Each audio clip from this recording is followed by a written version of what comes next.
दोस्तों आज इस वीडियो में आपको 22 सितंबर 2024 से लेकर 28 सितंबर 2024 तक की कुछ महत्वपूर्ण खबरों के बारे में जानकारी दी जाएगी जो कि सरकारी कर्मचारियों और पेंशन भोगियों से जुड़ी हुई हैं। यदि आपने पिछले सप्ताह के दौरान वीडियो नहीं देखे हैं तो आप इस वीडियो के जरिए इस सप्ताह की पूरी खबरों के बारे में जान सकते हैं। राज्य सरकार ने एक बड़ा फैसला लेते हुए राजस्थान गवर्नमेंट हेल्थ स्कीम जो RGHS है उसमें बड़ा बदलाव किया है। बदलाव करते हुए नोटिफिकेशन राज्य सरकार के द्वारा 20 सितंबर 2024 को जारी कर दिया है। नोटिफिकेशन में कहा है कि अब राज्य सरकार के कर्मचारी राजस्थान गवर्नमेंट हेल्थ स्कीम में अपने माता पिता के अलावा सास ससुर को भी शामिल कर सकेंगे। कैबिनेट के फैसले के बाद अब वित्त विभाग ने इसे लेकर अधिसूचना जारी कर दी है। यह आदेश जारी कर दिया है। अधिसूचना के बाद यह संशोधन तुरंत प्रभाव से लागू हो गया है। अभी तक सरकारी कर्मचारी RGHS में चिकित्सा सुविधा के लिए केवल माता पिता को ही शामिल कर सकते थे, लेकिन राज्य सरकार ने बड़ा फैसला लेते हुए अब कहा है कि एक सरकारी कर्मचारी अपने सास ससुर को भी इसमें शामिल कर सकता है और उन्हें एक डिपेंडेंट के रूप में मेडिकल सुविधाओं का फ़ायदा दिला सकता है। पहले ये नियम नहीं था, कर्मचारियों की मांग थी, क्योंकि CGHS में ये प्रावधान पहले से ही है जो कि केंद्रीय कर्मचारियों के लिए स्वास्थ्य योजना है। तो उसी को ध्यान में रखते हुए राज्य सरकार ने ये बड़ा बदलाव किया है और अब यहाँ पर एक सरकारी कर्मचारी को ये राहत दी है कि वो अपने माता पिता के साथ सास ससुर को भी इसमें शामिल कर सकता है। केंद्रीय कर्मचारी अभी तक यूनिफाइड पेंशन स्कीम के नोटिफिकेशन का इंतजार कर रहे हैं, लेकिन इसी बीच महाराष्ट्र राज्य सरकार ने बड़ा फैसला लेते हुए अपने राज्य कर्मचारियों के लिए यूनिफाइड पेंशन स्कीम लागू किए जाने को लेकर एक आदेश जारी किया है। आदेश जारी हुआ है 20 सितंबर 2024 को वित्त विभाग महाराष्ट्र शासन के द्वारा। तो इस आदेश के बारे में पूरी जानकारी आपको इस वीडियो में दी जाएगी कि किस तरीके से राज्य कर्मचारियों के लिए अब NPS के बदले UPS यानी कि यूनिफाइड पेंशन स्कीम को लागू किया जाएगा। तो यहाँ पर यह कहा गया है कि संदर्भाधीन सरकारी निर्णय के अनुसार महाराष्ट्र सिविल सेवा पेंशन नियम 1982 के तहत स्वीकार्य राष्ट्रीय पेंशन प्रणाली और पुरानी पेंशन योजना का तुलनात्मक अध्ययन और सुनिश्चित वित्तीय और सामाजिक सुरक्षा सुनिश्चित करने के उपायों के संबंध में सरकार को सिफारिश रिपोर्ट 1 नवंबर 2005 या उसके बाद नियुक्त कर्मचारियों को सेवानिवृत्ति वर्तमान में सेवानिवृत्त BPS अधिकारियों की एक कमेटी गठित की गई थी राज्य सरकार के द्वारा। तो संशोधित राष्ट्रीय पेंशन प्रणाली को लागू करना सरकार के विचाराधीन था, जिस पर राष्ट्रीय पेंशन प्रणाली के लागू कर्मचारियों के संबंध में समिति द्वारा प्रस्तुत रिपोर्ट में सिफारिश पर चर्चा के बाद सभी संबंधित की सर्वसम्मति से निर्णय लिया गया था। वहीं केंद्र सरकार ने 24 अगस्त 2024 को केंद्रीय कर्मचारियों के लिए एकीकृत पेंशन योजना की घोषणा की है और राष्ट्रीय पेंशन प्रणाली के तहत कर्मचारियों के लिए प्रस्तावित योजना के कार्यान्वयन के संबंध में प्रस्ताव विचाराधीन है। तदनुसार सरकार ने निर्णय लिया है जो कि इस प्रकार है कि राष्ट्रीय पेंशन प्रणाली के अंतर्गत आने वाले कर्मचारियों के लिए राज्य सरकार की संशोधित राष्ट्रीय पेंशन योजना दिनांक 1 मार्च 2024 से लागू की जा रही है।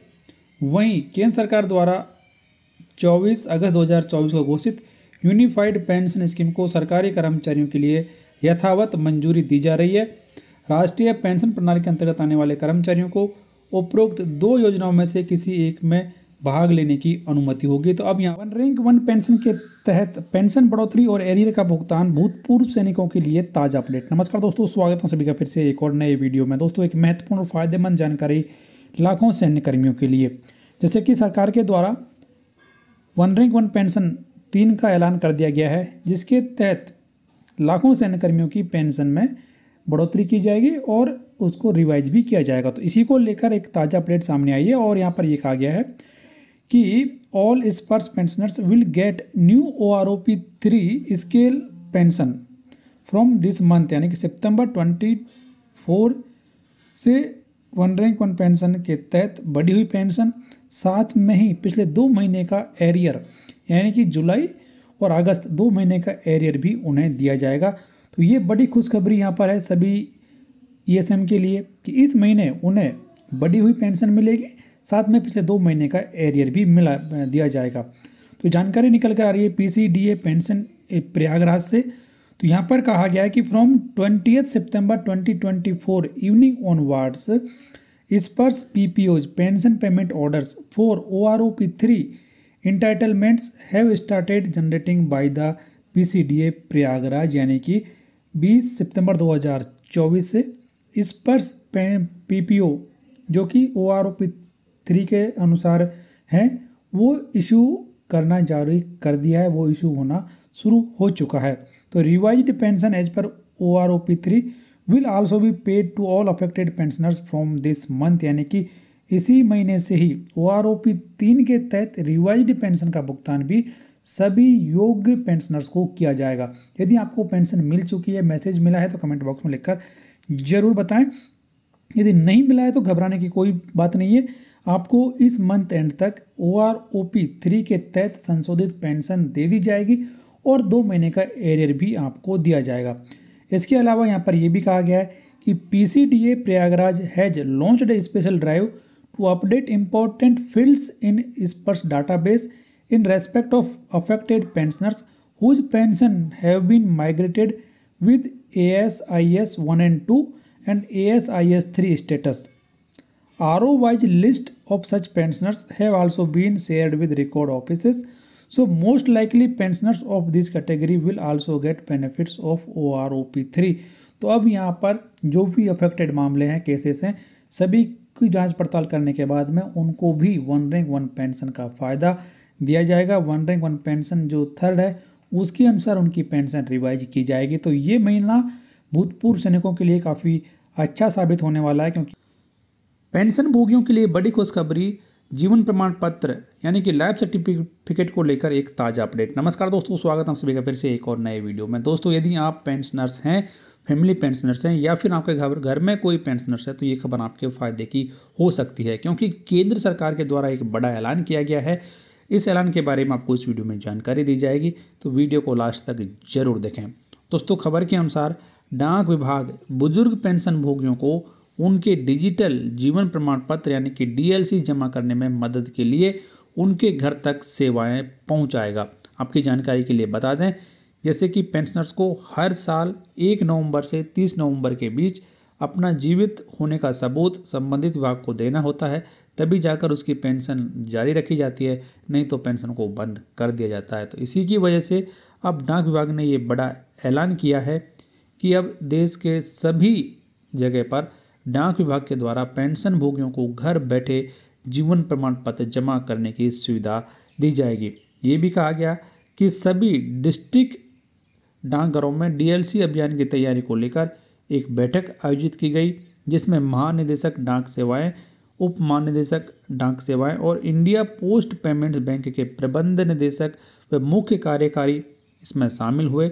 और कार्मिक मंत्रालय की ओर से जारी अभियान के मुताबिक बैठक में इस बात पर सहमति बनी कि जिला डाकघर, पेंशन भोगी कल्याण संघों, पेंशन वितरण बैंकों और भारतीय विशिष्ट पहचान प्राधिकरण के साथ समन्वय करके जिला डाकघरों में DLC अभियान 3.0 का संचालन करेंगे। और मंत्रालय के अनुसार पेंशन भोगी एंड्रॉयड स्मार्टफोन से चेहरा प्रमाणीकरण का उपयोग करके जिला डाकघरों में जीवन प्रमाण पत्र जमा करा सकते हैं।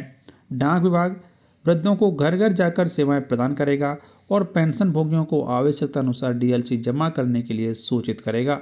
इसके अलावा बैनर, सोशल मीडिया, SMS और लघु वीडियो के माध्यम से भी जागरूकता फैलाकर DLC 3.0 अभियान का व्यापक प्रचार प्रसार किया जाएगा। सरकार ने CGHS और ECHS के तहत विभिन्न ट्रीटमेंट्स की दरों में बदलाव किया है। खासतौर से ऐसे कर्मचारी जिनको कि फेफड़ों का प्रत्यारोपण और हार्ट का प्रत्यारोपण करवाना पड़ता है, उसकी की कीमत बहुत ज़्यादा होती है, तो उसी की रेट में अब सरकार के द्वारा बदलाव किया गया है। बदलाव किए जाने को लेकर 2 सितंबर 2024 को एक महत्वपूर्ण आदेश जारी किया गया है और आदेश के अनुसार इन दोनों ट्रीटमेंट्स की नई दरें कितनी रहेंगी ये भी यहाँ पर बताई गई है। तो जानने के लिए बने रहें आप इस वीडियो के लास्ट तक। तो अब यहाँ पर सरकारी कर्मचारी खासतौर से जो कि ECHS के बेनिफिशरीज हैं, उनके लिए इन दोनों ट्रीटमेंट की नई दरें इस प्रकार रहेंगी। उससे पहले आपको एक जानकारी और दे दें कि department of ex serviceman welfare के द्वारा दरों में बढ़ोतरी को मंजूरी दे दी गई है। तो इस मंजूरी के बाद अब जो नई दरें हैं या कि जो सीलिंग लिमिट है वो इस प्रकार रहेगी। लंग ट्रांसप्लांट की अब जो सीलिंग है यानी मैक्सिमम 25 लाख रुपए तक का रिम्बर्समेंट किया जाएगा। हार्ट ट्रांसप्लांट के लिए 15 लाख रुपए तक का रिम्बर्समेंट किया जाएगा। और उसके बाद में यदि दोनों को ही करवाना है यानी कि हार्ट और लंग, तो उस मामलों में 35 लाख रुपए तक की सीलिंग लिमिट यहाँ पर तय कर दी है। यानी कि यदि एक कर्मचारी को अपने फेफड़ों का प्रत्यारोपण करवाना है, हृदय का प्रत्यारोपण करवाना है या सर्जरी करवानी है, तो उस मामलों में 25 लाख रुपए और 15 लाख रुपए तक की राशि सरकार के द्वारा तय कर दी गई है। तो मैक्सिमम इन दोनों को मिलाकर 35 लाख रुपए तक का सीलिंग यहाँ पर सरकार के द्वारा तय कर दिया गया है। यानी कि इतने रुपए तक का रिम्बर्समेंट सरकार के द्वारा किया जा सकता है। लेकिन इसके लिए एक स्टैंडिंग कमेटी का गठन भी किया गया है। यानी कि ऐसे मामले जहाँ पर लंग और हार्ट ट्रांसप्लांट की ज़रूरत होती है, तो उन मामलों में एक स्टैंडिंग कमेटी के द्वारा इसको अप्रूवल दिया जाएगा। उसके बाद में ही ये काम होगा और कर्मचारियों को रिम्बर्समेंट किया जाएगा। इस महीने की सैलरी को लेकर क्या खबर आई है, तो इन सरकारी कर्मचारियों को नहीं मिलेगी इस महीने की सैलरी, तुरंत करें ये काम। जी हाँ दोस्तों, एक महत्वपूर्ण जानकारी लाखों सरकारी कर्मचारियों के लिए, और फिलहाल उत्तर प्रदेश के लाखों सरकारी कर्मचारियों के लिए ये महत्वपूर्ण खबर है, क्योंकि अपनी संपत्ति का ब्यौरा नहीं देने वाले राज्य कर्मचारियों को सितंबर महीने की सैलरी नहीं दी जाएगी। मुख्य सचिव मनोज कुमार सिंह ने सभी अपर मुख्य सचिव, प्रमुख सचिव और विभागाध्यक्षों को आदेश जारी कर मानव संपदा पोर्टल पर संपत्ति की घोषणा करने वाले अधिकारियों और कर्मचारियों को ही सितंबर 2024 का वेतन देने का आदेश दिया है। संपत्ति घोषणा की आखिरी तारीख 30 सितंबर 2024 है। सरकारी कर्मचारियों की संपत्ति का विवरण न देने पर योगी सरकार संबंधित डीडीओ के वेतन को लेकर भी सख्त कदम उठा सकती है। संपत्ति का वितरण देने की आखिरी तारीख में अब सिर्फ हफ्ते भर का ही टाइम बचा है। मुख्य सचिव के आदेश में स्पष्ट कहा गया है कि मानव संपदा पोर्टल पर संपत्ति का ब्यौरा उपलब्ध कराने वाले कर्मचारियों को ही सितंबर महीने का वेतन दिया जाएगा। यही नहीं, इसके लिए भी समीक्षा की जिम्मेदारी डीडीओ यानी कि ड्राइंग एंड डिस्बर्सिंग ऑफिसर को दी गई है और उनको भी इसके लिए जवाबदेह बनाया गया है। तो इसके अलावा ऐसे कर्मचारी जिन्होंने अभी तक अपनी चल और अचल संपत्ति का विवरण उपलब्ध नहीं कराया है, उनको इस महीने की सैलरी नहीं दी जाएगी। जानकारी में यह सामने आया है कि लगभग अभी तक 90% कर्मचारियों ने ही अपनी संपत्ति का ब्यौरा दिया है। बाकी 10% कर्मचारियों ने अभी तक भी अपनी संपत्ति का ब्यौरा नहीं दिया है। इसलिए कर्मचारियों को राहत देते हुए सरकार ने जो समय सीमा थी पहले 31 अगस्त थी, उसे बढ़ाकर 30 सितंबर किया गया और यह साफ कहा गया कि जो कर्मचारी इस तारीख तक अपनी संपत्ति का ब्यौरा नहीं देते हैं उन्हें इस महीने की सैलरी नहीं दी जाएगी। तो ये एक बड़ी अपडेट कि यदि अभी तक आपने अपनी चल और अचल संपत्ति का ब्यौरा संपदा पोर्टल पर अपलोड नहीं किया है तो तुरंत करें, नहीं तो इस महीने की सैलरी का भुगतान आपको नहीं किया जाएगा। तो ये ओपीएस प्रदर्शन का आधार और ये बन गया है विपक्ष का हथियार। जी हाँ दोस्तों, जैसे कि सरकारी कर्मचारी काफ़ी लंबे समय से नई पेंशन योजना को रद्द किए जाने और ओपीएस को फिर से लागू किए जाने की मांग कर रहे हैं। तो एक बार फिर से देश में चुनाव चल रहे हैं, कई राज्यों में चुनाव है और इसी बीच कर्मचारियों ने बड़ा ऐलान किया है कि जो भी राजनीतिक पार्टी ओपीएस का लाभ उन्हें देगी उसे ही कर्मचारी और कर्मचारी संगठन साथ देंगे। तो इसी को लेकर आज 26 सितंबर 2024 को सभी जिला हेडक्वार्टर्स पर कर्मचारी संगठनों के द्वारा ओल्ड पेंशन स्कीम की मांग को लेकर धरना प्रदर्शन किया जाएगा। तो खबर के अनुसार यहाँ पर एनएमओपीएस के तत्वाधान में आज सभी कर्मचारी संगठन सभी जिला मुख्यालयों पर पुरानी पेंशन को लागू करने की मांग को लेकर धरना देंगे। और यहाँ पर यह भी कहा गया है कि कर्मचारियों की इस मांग को राजनीतिक पार्टियों का भी साथ मिल रहा है। राजनीतिक पार्टियां भी खुलकर सामने आ रही हैं और कई राजनीतिक पार्टियों ने तो ये ऐलान भी कर दिया है कि यदि उनकी पार्टी सत्ता में आती है तो कर्मचारियों को नई पेंशन योजना के बदले पुरानी पेंशन योजना का लाभ जरूर दिया जाएगा। हालांकि सरकार ने चुनाव से जस्ट पहले कर्मचारियों को नई पेंशन योजना के बदले यूनिफाइड पेंशन स्कीम का लाभ दिए जाने का ऐलान किया था, लेकिन कर्मचारी इससे खुश नहीं है। कर्मचारियों की एक ही मांग है कि उन्हें नई पेंशन योजना में कोई बदलाव नहीं चाहिए और उनको ज्यों की त्यों जो ओल्ड पेंशन स्कीम है उसका फ़ायदा दिया जाना चाहिए। तो इसके बारे में आपकी राय कमेंट बॉक्स में लिखकर ज़रूर बताएं। इस वीडियो को लाइक करें, शेयर करें आपके दोस्तों के साथ, चैनल सब्सक्राइब और बेल आइकन प्रेस कर लें, जिससे हर एक फ़ायदेमंद जानकारी आप जरूर देख पाएंगे। और दोस्तों इसके अलावा आपको बता दें कि सरकारी कर्मचारियों का पुरानी पेंशन बहाली का मुद्दा पुराना है। हमने घोषणा कर रखी है कि कांग्रेस की सरकार बनते ही पहली कलम से इसे बहाल कर दिया जाएगा। इसे चुनावी घोषणा पत्र में भी शामिल किया जाएगा, ऐसा कहना है भूपेंद्र सिंह हुड्डा, जो कि हरियाणा के पूर्व मुख्यमंत्री रह चुके हैं। उनका ये बड़ा ऐलान है कि यदि उनकी पार्टी सत्ता में आती है तो कर्मचारियों को पहली ही कैबिनेट बैठक में ओल्ड पेंशन स्कीम का फ़ायदा दिया जाएगा। जैसे कि त्यौहार का सीजन शुरू हो चुका है, सरकारी कर्मचारी इस उम्मीद में है कि जल्द से जल्द उन्हें बोनस दिया जाए और बोनस की राशि भी बढ़ाई जाए। तो इसी को लेकर India railways technical supervisor association के द्वारा 16 सितंबर 2024 को वित्त मंत्री निर्मला सीतारमण जी को पत्र लिखा गया है। पत्र में बहुत अच्छी बातें उठाई गई हैं और इन बातों के आधार पर यदि सरकार एक्शन लेगी तो कर्मचारियों को ज़्यादा बोनस मिल सकता है। आपके अनुसार कितना बोनस मिलना चाहिए कमेंट बॉक्स में ज़रूर लिखें। तो यहाँ पर कहा गया है कि सरकारी कर्मचारियों को फिलहाल छठे वेतन आयोग की बेसिक पे 7,000 के आधार पर बोनस का भुगतान किया जा रहा है और उसके हिसाब से बोनस की जो राशि है वो काफ़ी कम बनती है, 17,951 रुपये।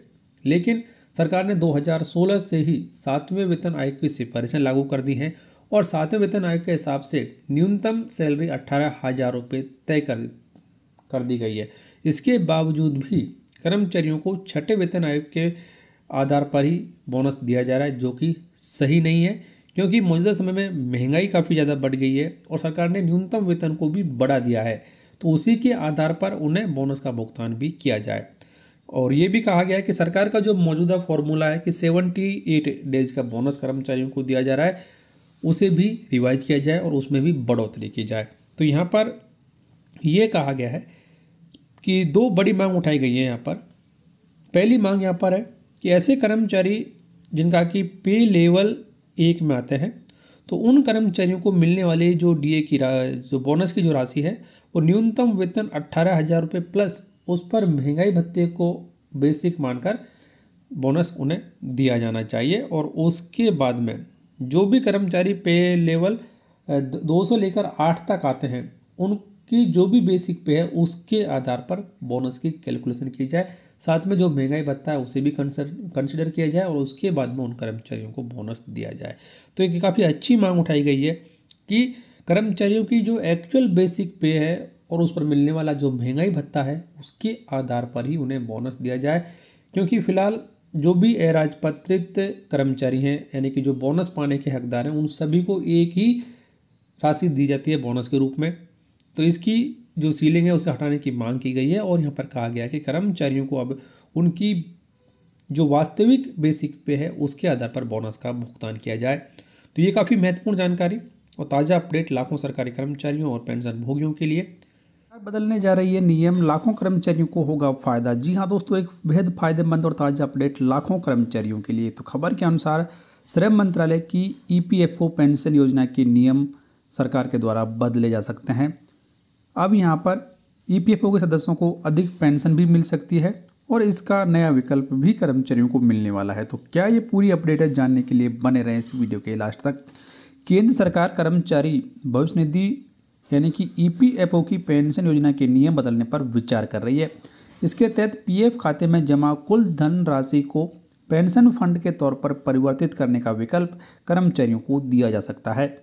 केंद्रीय श्रम एवं रोजगार मंत्री डॉक्टर मनसुख मांडविया ने कहा कि सामाजिक सुरक्षा के लिए ईपीएफ के तहत कर्मचारियों को ज़्यादा विकल्प दिए जाने की ज़रूरत है। अगर कोई कर्मचारी सेवानिवृत्त होने के बाद चाहता है कि उसके पीएफ खाते में जमा सारी धनराशि को पेंशन फंड में परिवर्तित किया जाए जिससे उसे ज़्यादा पेंशन मिल सके, सरकार इस पर गंभीरता से विचार कर रही है। उन्होंने कहा कि सभी पहलुओं पर विचार विमर्श कर नियमों में बदलाव किए जाने की पर्याप्त संभावना है। ईपीएफओ पोर्टल से जुड़ी दिक्कतों पर केंद्रीय मंत्री ने कहा कि हम ईपीएफओ पोर्टल की किसी बैंकिंग वेबसाइट की तरह बनाने की दिशा में काम कर रहे हैं। अगले 6 महीने में इसमें व्यापक सुधार दिखाई देगा। हमारी कोशिश है कि बैंकिंग पोर्टल की तर्ज पर ईपीएफओ के पोर्टल पर भी कर्मचारियों को एक क्लिक पर सारी सुविधाएं उपलब्ध हो सकें। इसके लिए पूरे सिस्टम में सुधार किया जा रहा है और इस स्कीम के तहत कर्मचारियों को फायदा होगा। तो ईपीएफओ के तहत नियोक्ता और कर्मचारी दोनों ही कर्मचारी के वेतन पर 12% योगदान करते हैं, जिसमें कर्मचारी का पूरा हिस्सा पीएफ खाते में जमा होता है। वहीं नियोक्ता के हिस्से में से 8.33% कर्मचारी पेंशन योजना यानी कि ईपीएस में जाता है, जबकि 3.67% पीएफ खाते में जमा होता है। ईपीएफओ ईपीएस से पेंशन जारी करता है। अभी मूल वेतन राशि 15,000 रुपये होने के कारण न्यूनतम पेंशन काफ़ी कम बनती है।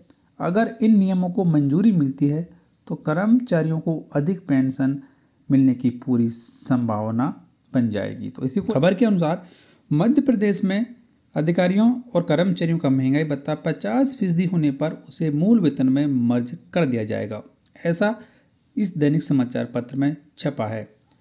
प्रदेश में अभी कर्मचारियों को 46% डीए दिया जा रहा है। राज्य सरकार द्वारा इसमें दीपावली तक 4% वृद्धि प्रस्तावित है। यह कवायद 7वें वेतन मान की अनुशंसाओं के अनुसार की जा रही है, जिसके हिसाब से डीए 50% होने पर उसे मूल वेतन में मर्ज कर दिया जाएगा। यदि अभी वेतन 50,000 रुपये है और डीए 50% होने पर 25,000 रुपये मूल वेतन में मर्ज होने पर वेतन 75,000 रुपये हो जाएगा, यानी कि कर्मचारी की जो बेसिक सैलरी है वो ही बढ़ जाएगी इस खबर के अनुसार। आपको क्या लगता है कमेंट बॉक्स में ज़रूर लिखें। यहाँ पर यह भी कहा गया है कि सरकार की वित्तीय हालत को देखते हुए ऐसा फैसला लिया गया है कि मध्य प्रदेश में अभी कर्मचारियों को 46% डीए दिया जा रहा है, जो कि जुलाई 2023 के अनुसार मिल रहा है। केंद्र सरकार ने अपने कर्मचारियों का जनवरी 2024 का 4% डीए दे दिया है, जिसके बाद महंगाई भत्ता 50% हो चुका है। तो यही उम्मीद की जा रही है कि मध्य प्रदेश में जैसे ही महंगाई भत्ता 50% होता है, सरकार के द्वारा एक अतिरिक्त किस्त का ऐलान किया जाता है, तो कर्मचारियों का महंगाई भत्ता 50% हो जाएगा और उस 50% को डीए में बेसिक में मर्ज कर दिया जाएगा, जिससे कर्मचारियों की बेसिक सैलरी बढ़ जाएगी और कर्मचारियों का महंगाई भत्ता शून्य कर दिया जाएगा। ये एक बड़ा फैसला होगा। यदि ऐसा होता है तो अन्य राज्य सरकारें और केंद्र सरकार भी ऐसा करने पर विचार कर सकती है। आगे यहाँ पर यह भी कहा गया कि राज्य सरकार ने बजट में कर्मचारियों के मूल वेतन में 50% डीए मर्ज करने और आगे बढ़ने वाले डीए का भुगतान और 3% इंक्रीमेंट के लिए पिछले साल से 6,452 करोड़ रुपए का इंतजाम किया है। वेतन भत्तों के लिए 2023-24 के बजट में 52,170 करोड़ का प्रावधान था और इस साल यह 58,622 करोड़ रुपए का प्रावधान सरकार के द्वारा किया गया है। महत्वपूर्ण जानकारी यहाँ पर न्यूनतम वेतन में बढ़ोतरी से जुड़ी हुई क्या ये जानकारी है, कब से इसका फायदा मिलेगा, इसकी पूरी जानकारी आपको इस वीडियो में दी जाएगी और एक ऑथेंटिक जानकारी आपको इस वीडियो में दी जाएगी। वीडियो को लास्ट तक जरूर देखें। वीडियो को आपके दोस्तों के साथ में शेयर करें, जिससे वो भी इस बड़ी अपडेट के बारे में जान सकें। आपकी जानकारी के लिए बता दें कि श्रम और रोजगार मंत्रालय के द्वारा 26 सितंबर 2024 को एक प्रेस विज्ञप्ति जारी की गई है और इस प्रेस विज्ञप्ति के अनुसार अब न्यूनतम वेतन में बढ़ोतरी कर दी गई है। केंद्र सरकार ने श्रमिकों के लिए न्यूनतम वेतन की दरें बढ़ा दी हैं और इस बढ़ोतरी के बाद अब जो कैजुअल लेबर्स हैं, यानी कि असंगठित क्षेत्र में काम करने वाले कर्मचारी हैं, उनकी न्यूनतम सैलरी अब केंद्रीय कर्मचारियों से ज़्यादा हो चुकी है। तो किस तरीके से जैसे ज़्यादा हुई है, कितनी हुई है, इसकी जानकारी भी आपको इस वीडियो में दी जाएगी। वीडियो को लास्ट तक जरूर देखें। तो आइए जान लेते हैं क्या ये प्रेस विज्ञप्ति है। तो केंद्र सरकार ने श्रमिकों, विशेषकर असंगठित क्षेत्र के कामगारों को सहायता देने के उद्देश्य से एक महत्वपूर्ण कदम उठाते हुए परिवर्तनशील महंगाई भत्ते यानी कि वीडीए को संशोधित करके न्यूनतम मजदूरी की दरों में बढ़ोतरी की घोषणा की है। इस निर्णय का उद्देश्य श्रमिकों को जीवन यापन के लिए बढ़ती लागत का सामना करने में मदद करना है।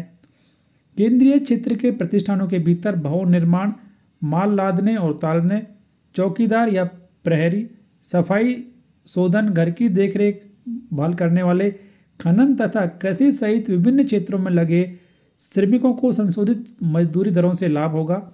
नई वेतन दरें 1 अक्टूबर 2024 से प्रभावी होंगी। इससे पहले श्रमिक दरों का अंतिम संशोधन अप्रैल 2024 में किया गया था।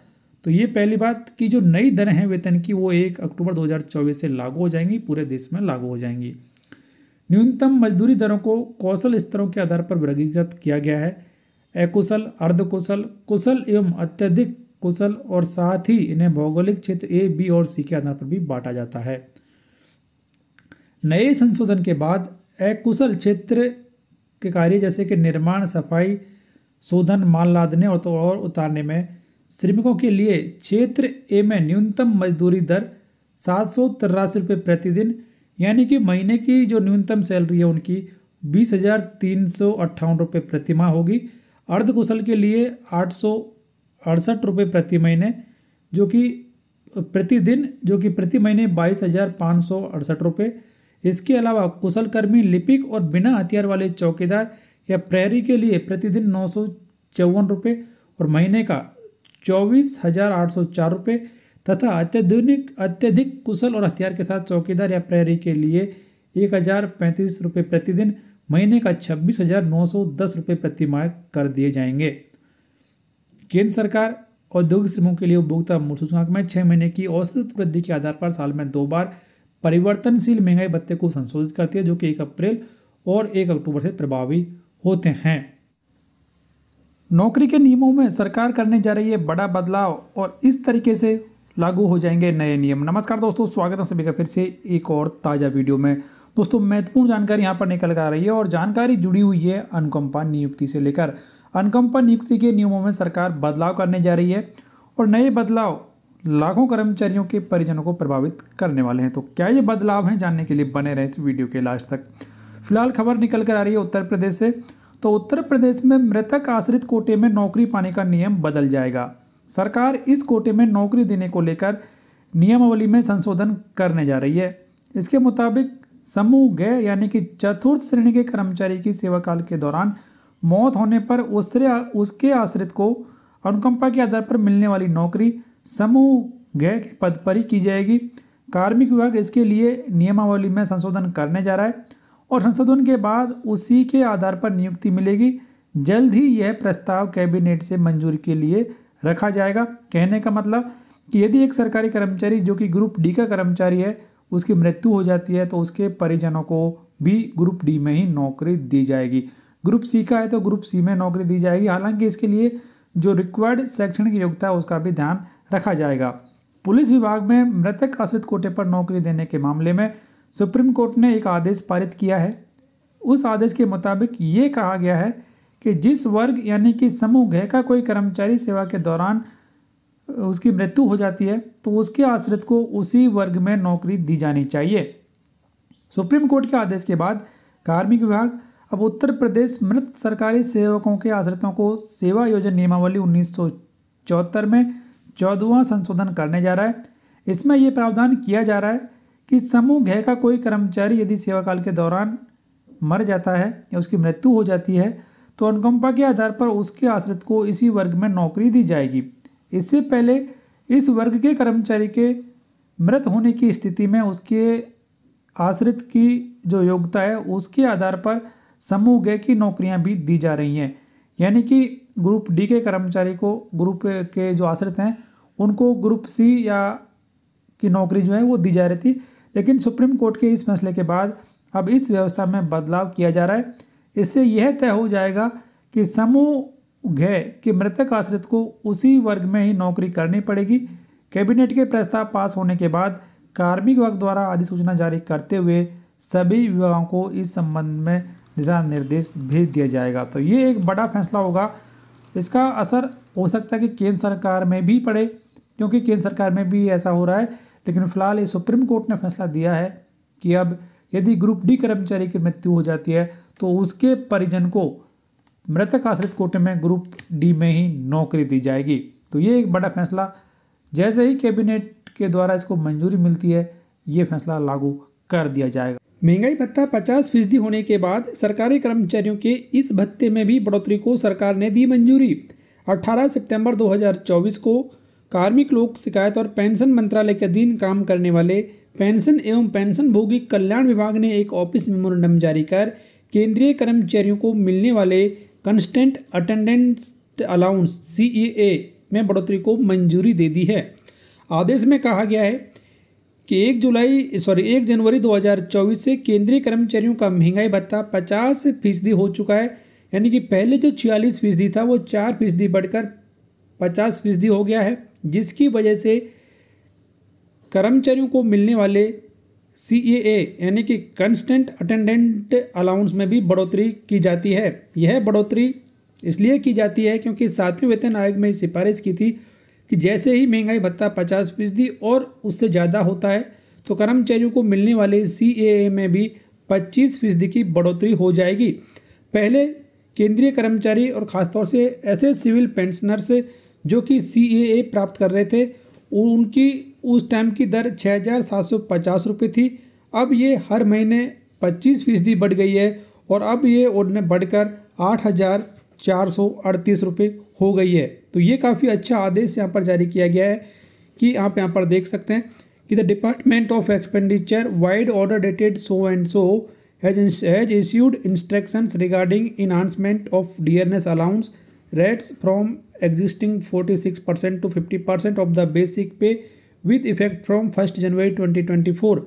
Accordingly, all the ministries or departments may enhance the amount of constant attendance allowance by 25% from existing rate 6750 यानी कि 6,750 rupees to 8,438 rupees per month with effect from 1/1/2024 यानी कि 1 जनवरी 2024 से ही CAA की ये बड़ी दरें सभी एलिजिबल कर्मचारियों को दी जाएंगी। तो उन्हें काफ़ी अच्छा फ़ायदा यहाँ पर होने वाला है कि हर महीने लगभग उनको 1,400 रुपये के आसपास फ़ायदा हुआ है और उन्हें पिछले 9 महीने का एरियर भी दिया जाएगा। तो इस तरीके से काफ़ी अच्छा आदेश सरकार के द्वारा ये जारी किया गया।